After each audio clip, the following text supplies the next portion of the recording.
Everyone, আজ ছিল শিবরাত্রি। তাই সকাল সকাল স্নান সেরে শাশুড়ি মায়ের দেওয়া একটা শাড়ি পরে সেজে গুজে চলে গেলাম অফিসে। কারণ অফিসে বছর তিনেক আগে বাবা মহাদেবকে আমরা প্রতিষ্ঠা করেছিলাম, আর সেই থেকে প্রত্যেক বছর এই দিনে ঠাকুরমশাই এসে পুজো করেন, মন্ত্র পড়েন, আর আমরা জল ঢালি।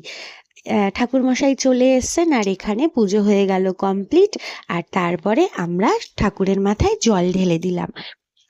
সত্যি কথা বলতে এইসব কাজে সব থেকে বেশি ইন্টারেস্ট হচ্ছে আমার মেয়ে রাইয়ের। আর অফিসের পুজো শেষ করে চলে এলাম বাড়িতে এসে ঠাকুরের মাথায় জল ঢেলে দিলাম। আর অ্যাজ ইউজুয়াল আমার দেখা দেখি আমার মেয়েও কিন্তু ঠাকুরের মাথায় জল ঢাললো। ব্যাস, আমাদের পুজো হয়ে গেল কমপ্লিট। আর তারপরে শাড়ি যেহেতু পরেছিলাম, একটু ঢং করে অনেকগুলো ভিডিও আর ফটো তুলে নিলাম। আসলে খুব একটা শাড়ি পরা হয় না তো, তাই যখন পরি ভাবলাম একটু ঢং করে একটু ফটো, একটু রিলস তোলাই যাক। আর তারপরে গরমা গরম চা করে নিয়ে এলো আমার শাশুড়ি মা। ঝটপট করে চা খেয়ে রাইকে খাইয়ে দিলাম। আর তারপর ঝট করে বসে পড়লাম নিজেদের জন্য সাবু মাখা করতে।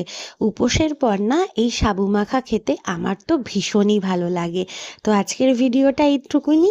কেমন হলো জানাতে ভুলো না। দেখা হচ্ছে নেক্সট শর্টসে। বাই।